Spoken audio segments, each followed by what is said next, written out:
18 महीने की शादी और एल्यूमिनी 12 करोड़ रुपए, एक BMW कार और बॉम्बे में एक फ्लैट जिसकी कीमत 4 करोड़ रुपए। जब CGI ने पूछा कि आप तो खुद IT की हुई हैं, MBA की हुई हैं, क्या आप कमाने में सक्षम नहीं हैं, अपना भरण पोषण करने में सक्षम नहीं हैं? मैडम ने मना किया। गवई जी ने मना कर दिया कि भाई 12 करोड़ रुपए और BMW कार तो नहीं मिलेगी, ठीक है आपको एक फ्लैट ले लीजिए, चाहे 4 करोड़ रुपए लीजिए। तो ऐसे सेटलमेंट हुआ। भाई जिस दहेज प्रथा को हम लोग खराब कहते थे, निंदनीय कहते थे कि लड़के अपनी बोली लगाते हैं, अपनी नौकरी की, अपने लड़की होने की बोली लगाते हैं,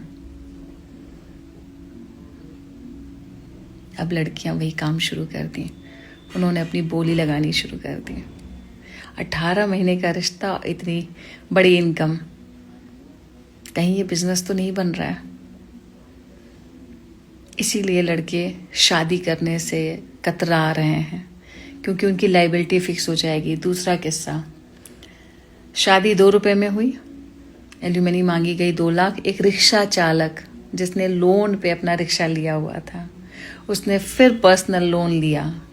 20 लाख रुपए की उसकी पत्नी ने डिमांड किया कि एक मुफ्त मुझे कीमत चाहिए अपना भरण पोषण करने के लिए। जो पर्सनल लोन भी जिसका नहीं पास हो सकता है, किसी तरीके से उसको 2 लाख रुपए मिले। क्या मतलब है इन शादी का? कोई मतलब नहीं इन शादी का। मत करिए शादी। अगर प्रेम नहीं है, कोई रिश्ता बनाना नहीं है, मतलब मैं देख रही हूँ लड़कियां कोर्ट में ऐसे जैसे नफरत भरी हुई है, मतलब मैं पूरे घर को तबाह कर दूंगी, बर्बाद कर दूंगी। भाई जुड़ी क्यों थी? जुड़ना ही नहीं चाहिए था। फिर जुड़ने का मतलब ये थोड़ी ना है कि आप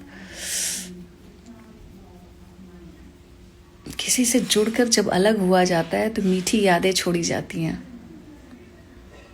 नफरत में लोग इस तरह की कसक छोड़ के जाते हैं कि इंसानियत से, औरतों से, लड़कियों से डर लगने लगे।